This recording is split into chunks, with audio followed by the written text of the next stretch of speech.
All right, so the first thing, we'll go back to something you just mentioned, but portraiture, if you could look right into my lens, and I'm going to just take some, and not say a word, I'll just take pictures. Oh, this is getting very, very technical, Mike. I thought we were doing an interview. Now it's becoming like an art thing. Yeah, well, we always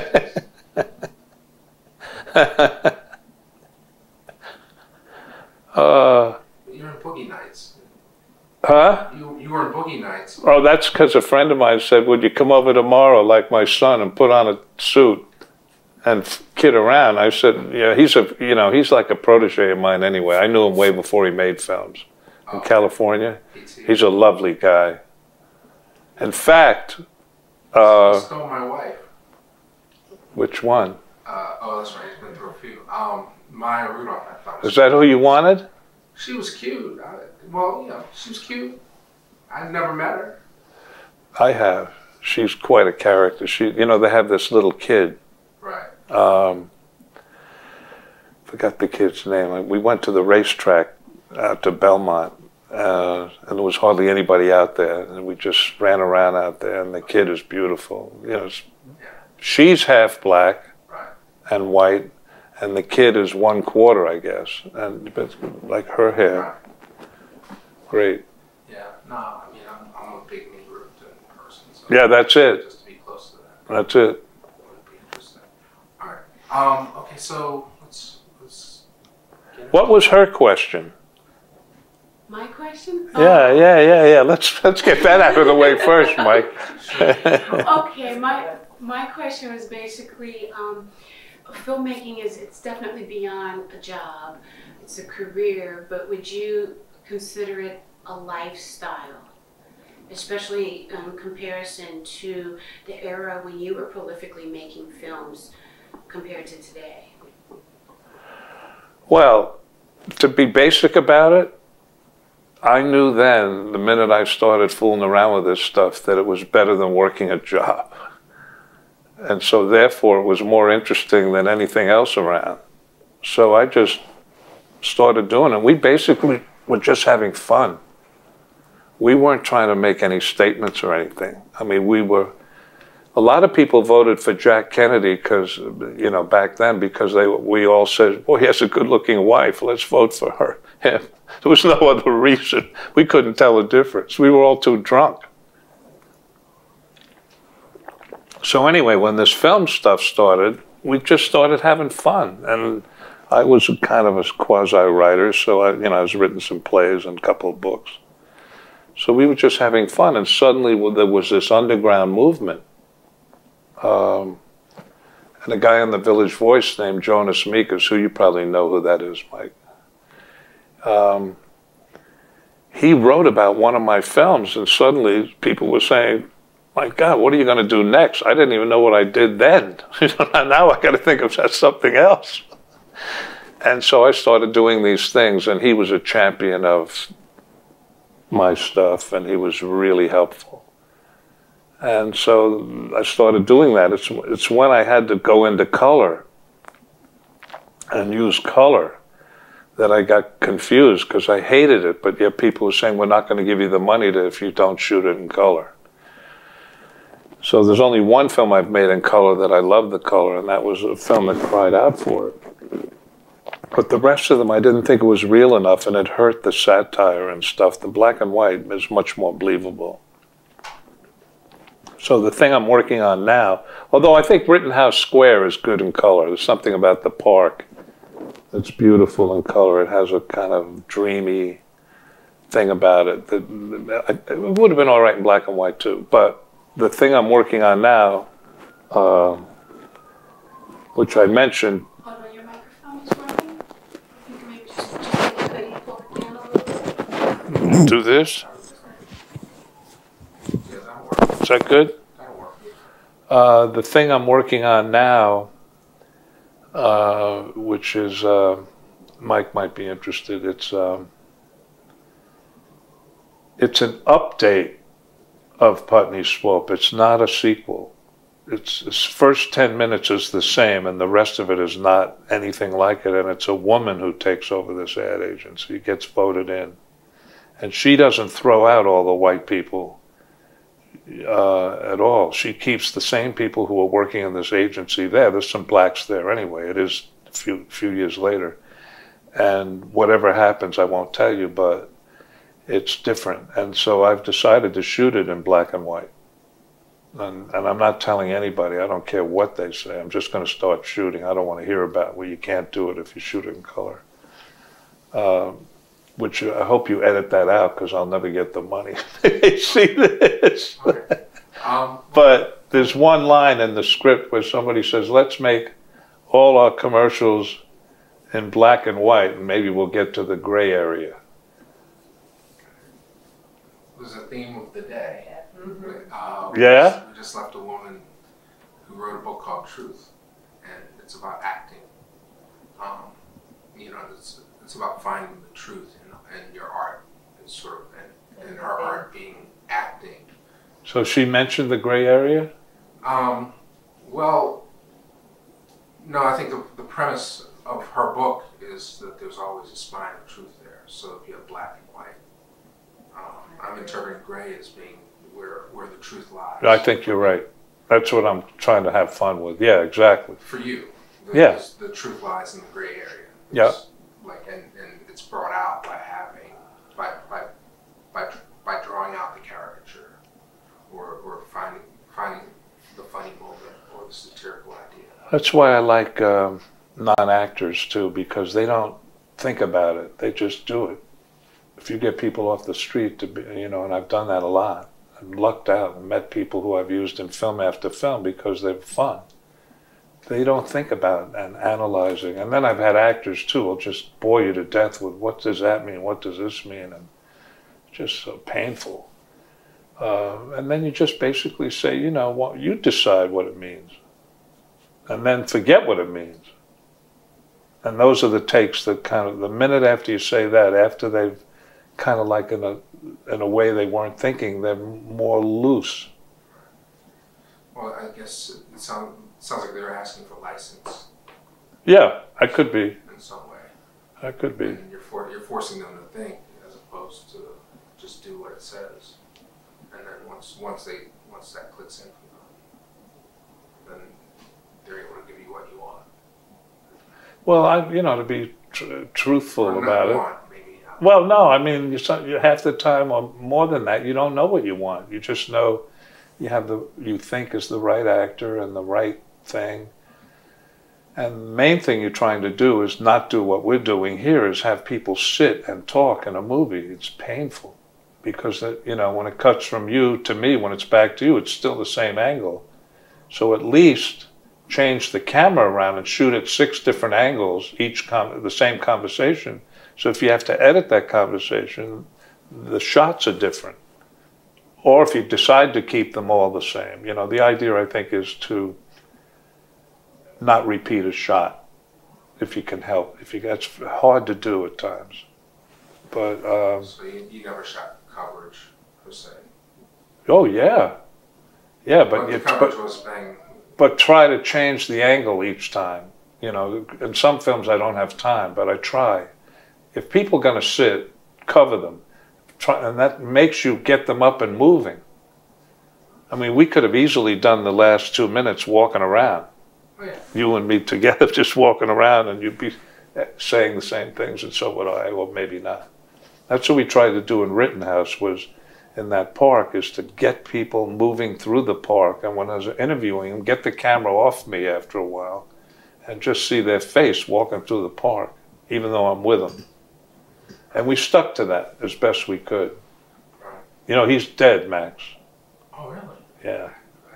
That didn't make the news. Yeah, oh, it was front page, Times, Philadelphia Inquirer, and Times, too. It was 96, 97.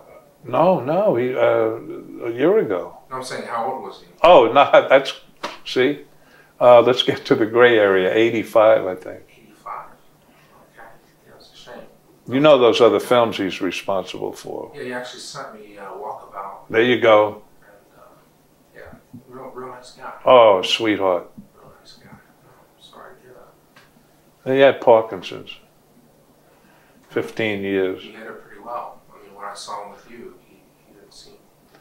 He, two things about him, and I've got to honor him at the festival this year. They're going to, you know, honor him, and Max Reb, and his wife's putting up an award. You should give me your stuff here. It's, I think it's cash for producers, the first producers award. Make sure I have all your info. I'll tell her, maybe we could fix this thing.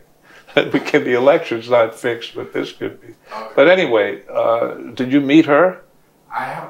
Well, everybody was there that night, so I met Max, and I knew his assistant, the Asian guy. We worked on the Will Smith video together. Eric Chung. Eric Chung, yeah.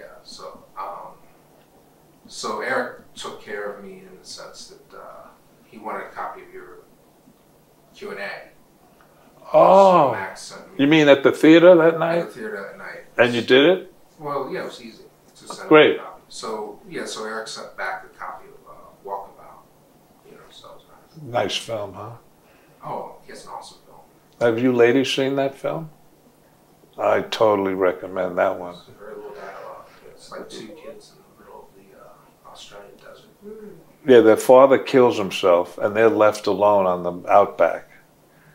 And the rest of the film is what happens to them. And they run into an Aborigine. Remember him? In the middle of the Outback, and suddenly they can't believe it. He's like the wildest guy. And what happens, I don't want to tell you.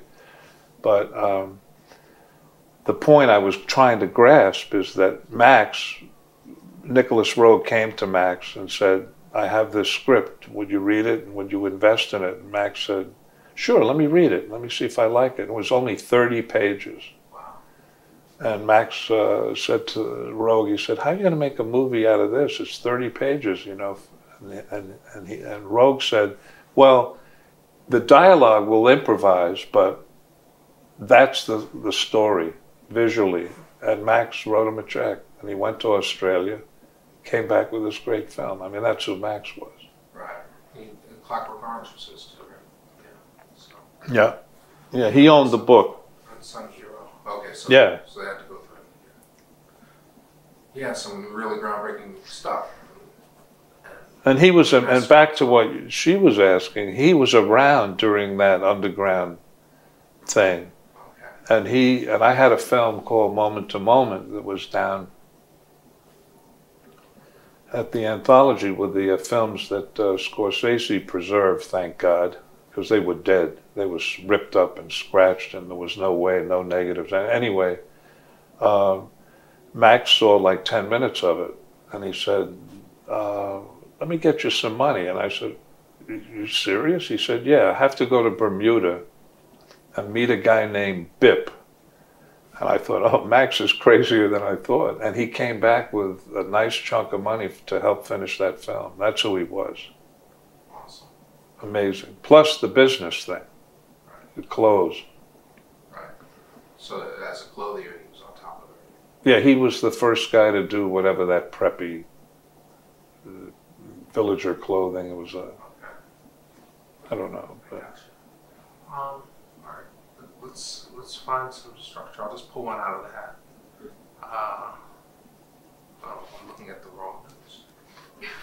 These are the notes from the other person? From the meeting. We just, these are notes from the lady, the gray area? It's filmmaking a lifestyle. No, I think we got it. I think we got it. But I mean, lifestyle, I don't know what that is in terms of... it's just a piece of paper. It's always hard to pay the rent when you're trying to pay the rent with what you love. So I've been lucky. I haven't had a real job since 1964, and there have been many years where nothing happens. But has it changed? It used to be that you could have... are we going? She's just rolling, but okay. Not really. I mean, I won't use this part because she's going to cross. You can stay here. What's changed basically is back when we were doing these films,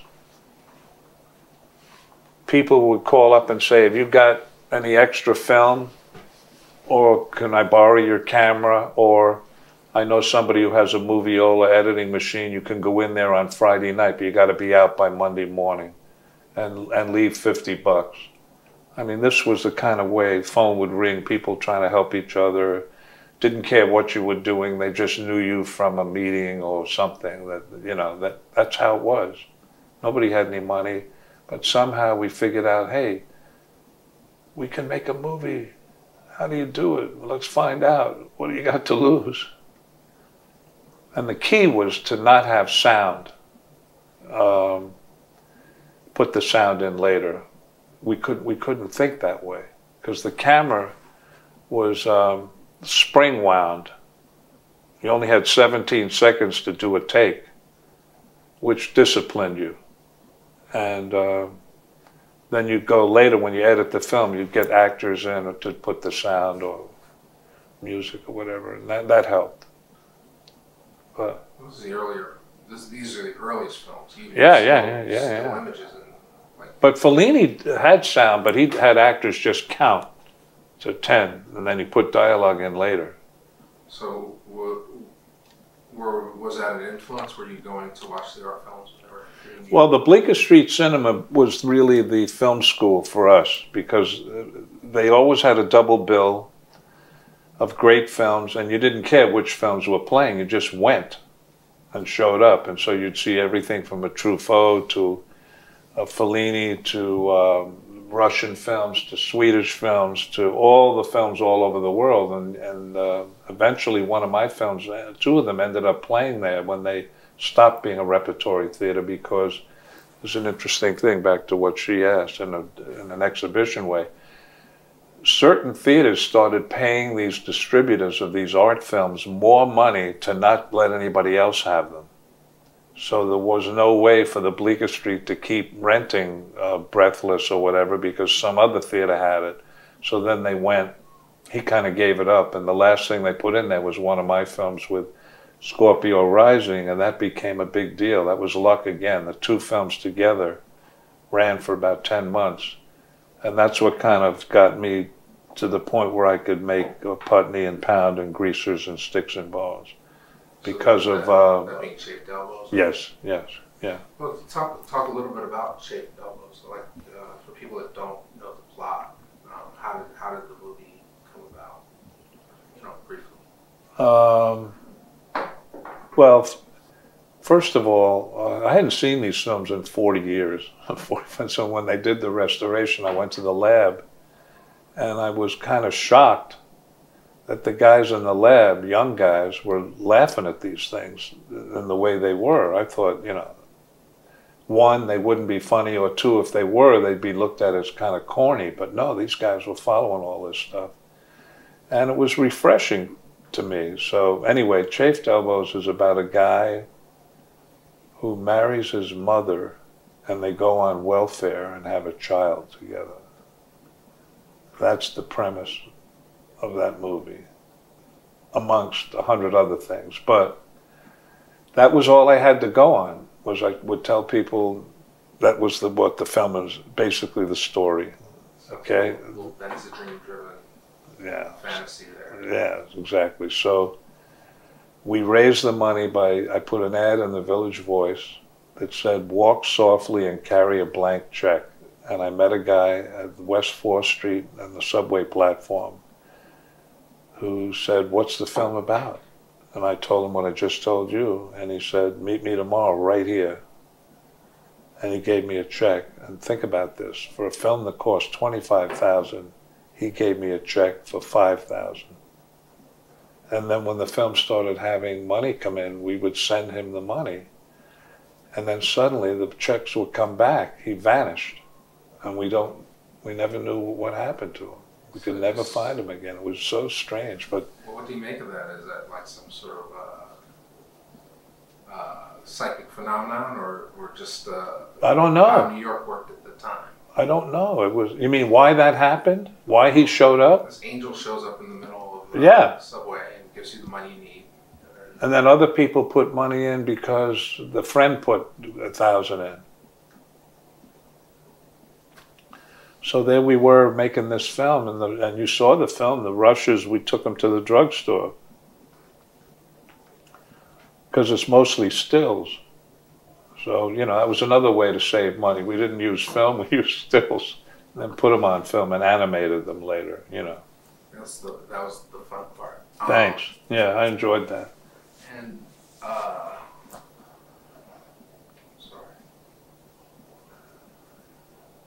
So the restoration, I mean, you never kept prints of the films yourself? Well, there were prints around, but, you know, the negatives got lost, the labs went under, nobody kept track of anything like that. We figured once they're dead, they're dead. When they're not showing anymore, why keep them? We didn't think, let's get on to the next one. And now when the anthology suggests doing, showing my films, I said, you can't show those films. They're broken. They're physically broken and destroyed.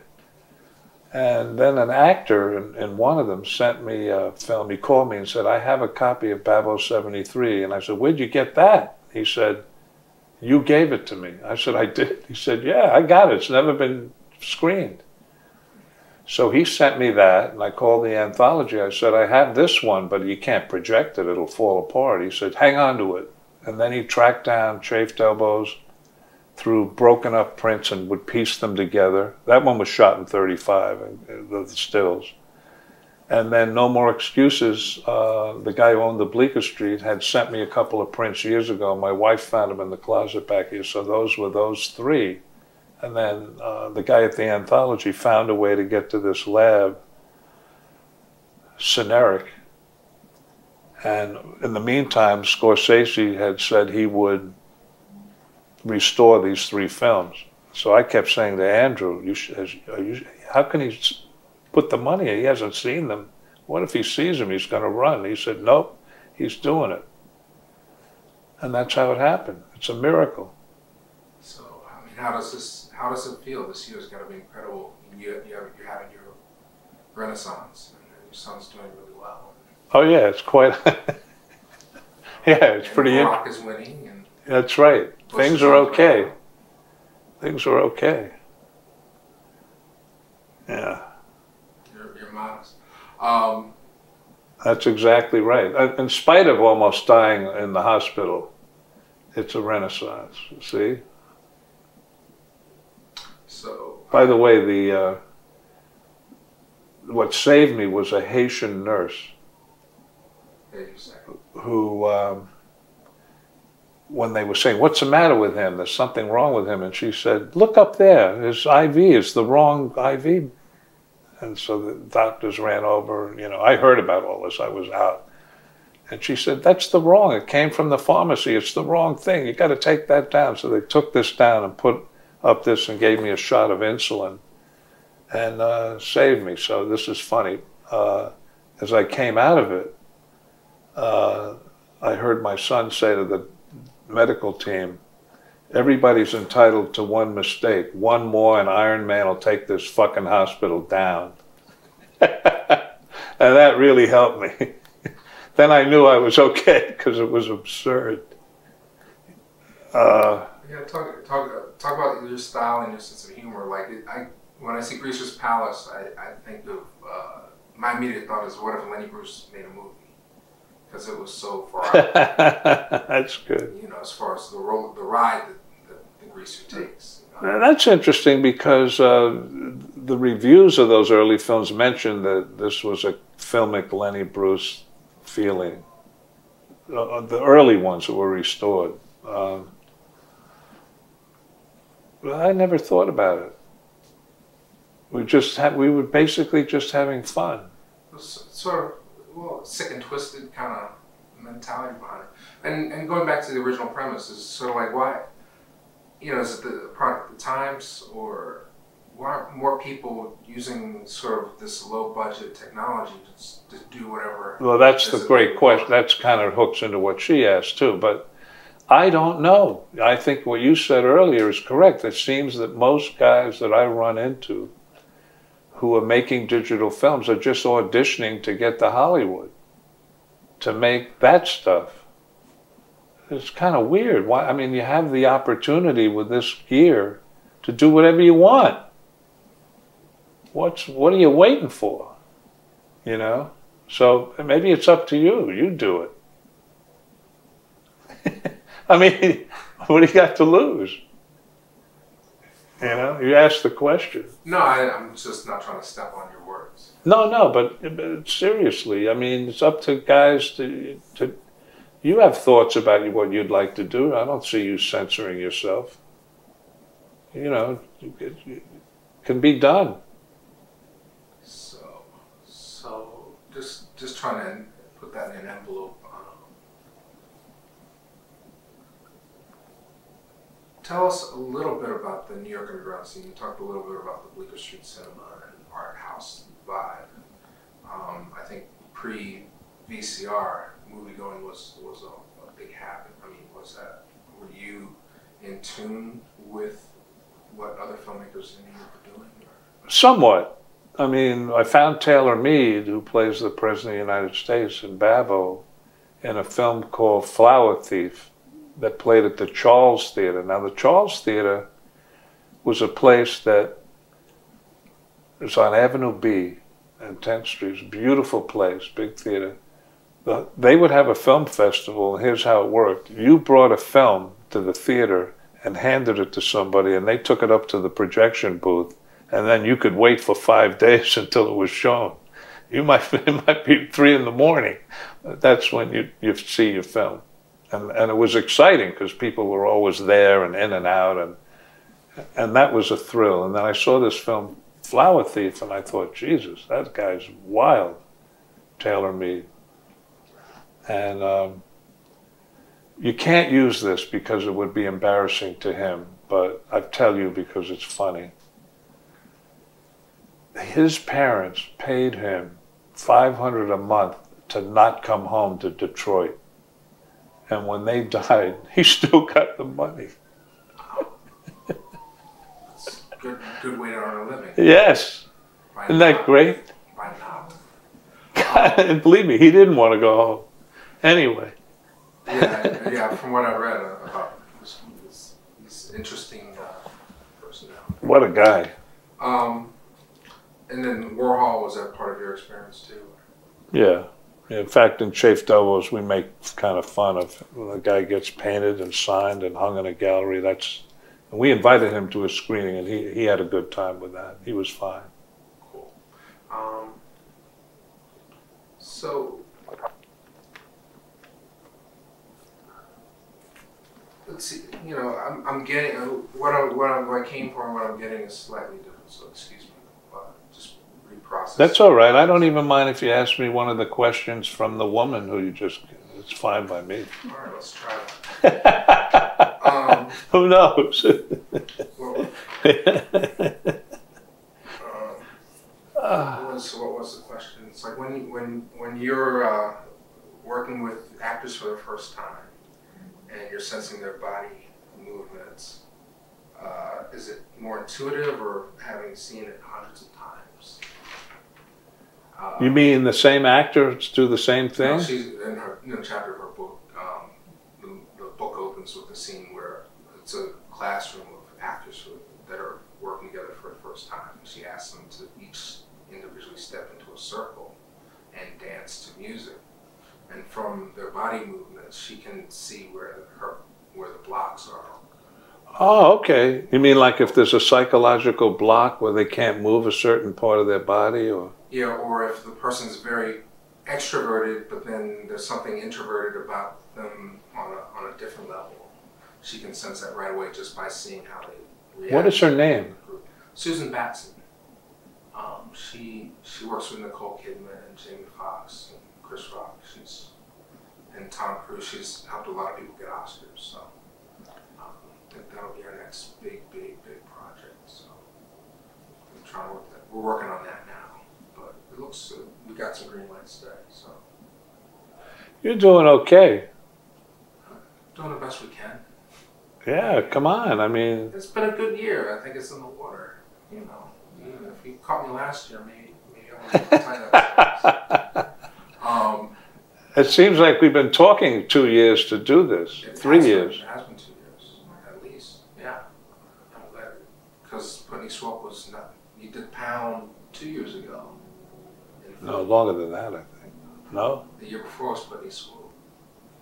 Yeah, well, they're going to show a couple of the restored films this year. Cool. Well, I'll be there. In Philly, and I'm also going to speak about Max. Awesome. Yeah. Yeah. By the way, he was funny. One of the things he said has crept into this new script. Okay. A couple of things. One, there was somebody in his organization who really stepped out of line and betrayed an editing thing we were doing, and I actually did something that I thought was offensive. And I lost my temper in the mix and said, you know, you're out of your fucking mind, you know. She was an editor, she tried to cut something out of the film that offended her and thought I wouldn't notice. About 5 seconds. So, this might hurt her feelings too, but it'd be funny for you. So about 3 weeks later, I was with Max, and he said, how do you feel? And I said, things are great except for her. And I went on and on about her. And he said, when does the statute of limitations on hate run out? And what a lesson that, isn't it? That's a perfect line. Oh, God, I immediately went to my notebook and after I answered him and said, I don't know, but I know I'm writing that down. Is that your creative process other than just doing things for fun, the fun of it?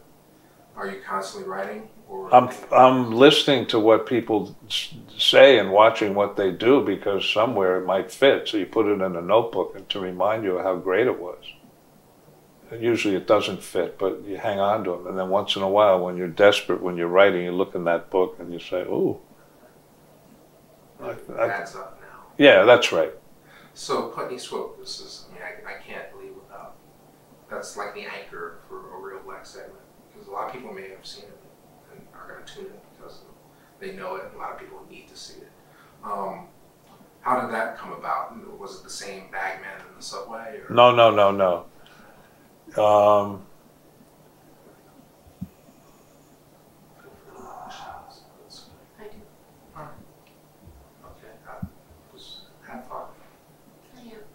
I'm thinking about this. Because of chafed elbows, I had an agent for some reason. And then he called me one day and he said,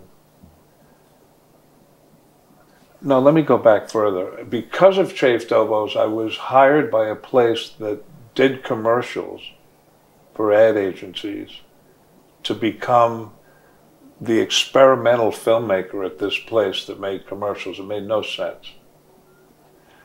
So I took the job. It was money and it was great, and we would make these experimental commercials and the boss would say, that's great. Let's show it to an ad agency and maybe get them to try something, experiment. So I was there a year, and Chafed Elbows was running during that time. And so he brought in a guy named Vorkapich. Do you know who that is? I don't use the internet. My wife does, but maybe you can Google him and find out. He did all the montages in Hollywood. He was from Russia. When you see calendars flipping in a film when the fighter's on the road and it shows this, or a couple meeting and then leading up to getting married in a montage, he did all that stuff. And so he was hired at this company. And none of the directors of commercials would go to his lectures, but I did, and a couple of other guys did, because we were fascinated by this guy. He was about 75 years old. He had a girlfriend about 35, a Chinese girl. He was an interesting character. So one day, he said, I'm going to show you a film that I made years ago and show you how bad it is, and show you what I learned from it, and that was great, and this and that and that and this. So suddenly, it was during one of his lectures, a couple of commercial directors showed up because of my enthusiasm, and now they were listening to him and this and that. And then after the meeting, the lecture, it was a black guy. He said, Downey, you and I are doing basically the same thing, and yet you make more money than I do. And I said, well, let's go see Bob, it was the boss, and bring this up. So he comes with me, and we go in there, and I say to Bob Bergman, I said, you know, I forgot his name, Tony. Tony and I do the same job, and yet you're paying me more money. And he said, if I give him a raise, I've got to give you a raise. And then we're right back where we started. And I thought, there is the reason to make a movie about advertising and black and white and this and that. And he did get his raise. Did get a raise. But that's as far as it went. Nobody else did. Well, the movie is fantastic. I mean, for a lot of reasons it holds up, but the spoofs of the commercials, and that's a really good use of color, by the way, I should tell you. Well, because it bangs into the black and white, right? Yeah. We knew that the black and white would be fine, but the color would only work if it was surrounded by black and white. By the way, it poses problems because you had to splice those into each print. Oh, right. Yeah, you can't just print. No. It would look blue. Black and white would look blue. That's it. So anyway, that... You had Huggy Bear in there. Oh, damn right. He was in a play on Broadway called The Great White Hope about Jack Johnson. And he played an old guy, even though he was a teenager, with a cane and everything. So I tracked him down, and after the play, he would show up at night when we were shooting and say, what do you want me to do? And I'd say, you got to go after him. You know? And he would invent, I'd give him a couple of lines, and then he would just take off and say, is that good? Yeah, and then he'd leave. In fact, he was in touch a few months ago. You know, his son is a star running back for the Oakland Raiders. I kind of knew that. Did you? I remember hearing that. Yeah, he's good. On a lousy team, he's good. Antonio Fargas. Yeah, Jason Fargas. Wow. I think his name is Jason. Anyway, then he was in Pound, and he's a lovely guy. He's funny as hell. And so, I mean... Anyway, nobody wanted that film. Okay. It was done, and I said, what do you mean nobody wants it? All my other films have been shown on Bleecker Street, and they get around a little booking here and there around the country and the college. Why nobody wants this one? This one seems a little better than the other ones. So finally the guy who put up the money said there's one more distributor left, and we're going to screen it for him whenever it was. So we had this screening. And afterwards he comes up to me and he says, I don't get it, but I like it. And I said, oh, great. I couldn't believe it. My heart was pounding. And he said, you know, I own all the theaters. He did. He owned Cinema 1, 2, the Plaza, the Paris, the Beekman, the Sutton, the Fifth Avenue, all these theaters in New York. And he said, I can open this thing in 2 or 3 weeks, and we can go from there. And I said, oh, this is unbelievable.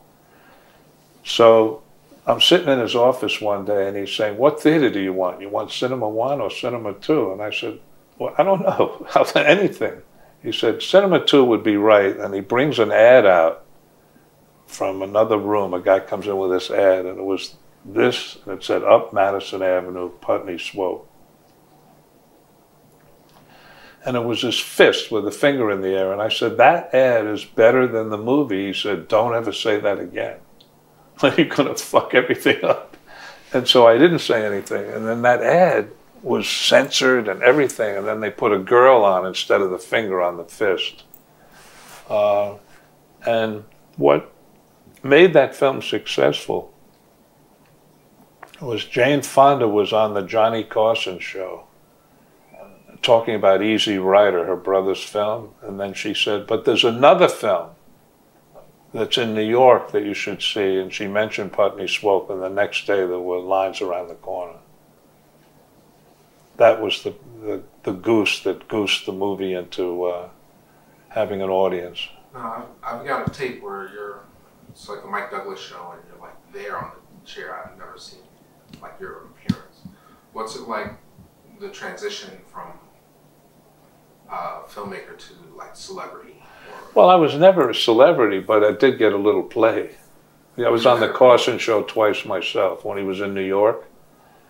And that really helped too, because just when the box office was starting to drop, I ended up on that show, and then it would go up again. So that was it. That was the power of the media, and for a little film. No film can do that now. Play for 10 weeks or 10 months. I'm sorry. No. It's impossible. Oh no. So some people who come up to me and say, "Are you the guy that made Putney Swope?" I'll say, "Yeah." I said, "Well, you really changed my life," and my answer is, "I'm sorry. You know, you might have been better off without it." And they look at me like I'm crazy, but to see how people 40 years later, I think the film doesn't hold up. You know, to me, it's like, okay, you know, but I'm pleased that people, and especially young people, tell me their parents made them watch it.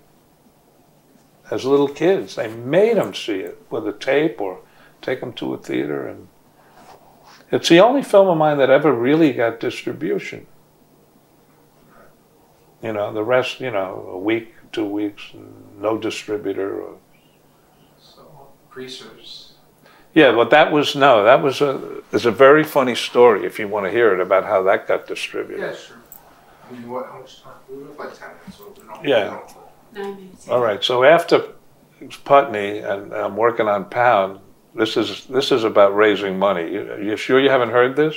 I'm not sure. I honestly don't. I don't know until you tell me. This guy in Pound has produced a show on Broadway called No Nonette. It's a rehab of an old musical or something, a redo. A lot of tap dancing, and it's horrible, you know. And he says, she wants to make a film with you. I said, "Are you putting me on?" He said, no. She wants to do it, and I think you should meet with her. So I met with her, and she says, "Well, what do you want to do next?" And I said, "Oh, let me think about that." I had no idea at all what I want to do next.